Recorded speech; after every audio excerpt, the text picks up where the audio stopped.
The country, of course, is based out of Dunedin, and it is cold down here, but winter's on its way. Nothing too unusual in that. Let's head up the road to Christchurch, where we find Grant Nordstrom. He's the Canterbury West Coast Livestock Manager for PGG Wrightson, and I imagine that Canterbury today, Grant, would be a bit chilly as well.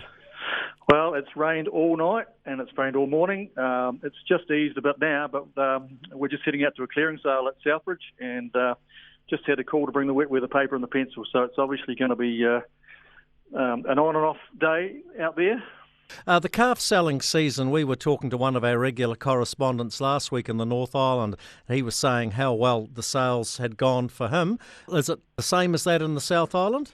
It's been the same in the South Island. I think as the season's gone on, the market's got stronger. It's just been cattle are the flavour of the month at the moment, and really our calf sales are the only opportunity we really get to get numbers of straight beef bred animals down here. So, good demand and good local demand. So is this positivity around the fact that the prospect for beef prices is really good, or is part of it the fact that the season has been really good, the grass growing season I'm talking about, and farmers are flush with feed?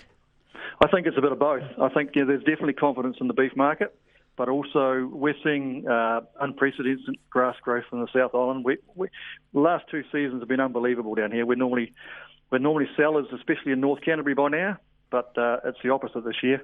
They've got that much feed; they're all looking for extra mouths to feed. Are farmers paying too much for the calves? No, I don't think so. I think it's all relative to the schedules. We're seeing good premiums paid throughout the season, and with all the companies and their add-ons for their projects, it's just good demand right through. So all positive from our point of view. Are we seeing farmers transitioning, and that's a word that's used far too much these days, Grant, but I'm talking about farming here, transitioning from sheep to beef?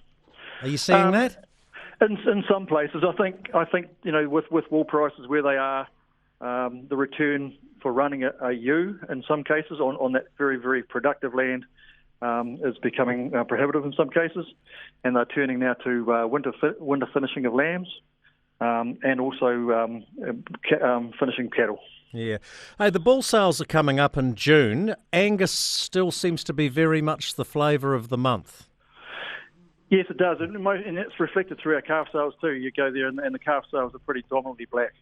Although, in saying that, this year the Hereford calves sold pretty much on par in some cases, and that's just demand and numbers on hand. But yeah, we've got our bull sales start in June down here, and the big Angus sales start probably from about the 15th of June for that next week. And I would say with the prices that have been received for calves this year, that there will be good demand and good money paid for good genetics this year. Okay, we're going to follow that up in June. Grant Nordstrom from PGG Wrightson, Canterbury West Coast Livestock Manager, thanks for your time. Good luck in the Line 7 gear this afternoon out at Southbridge for your clearing sale, mate. Cheers. Yeah, thanks, Jamie.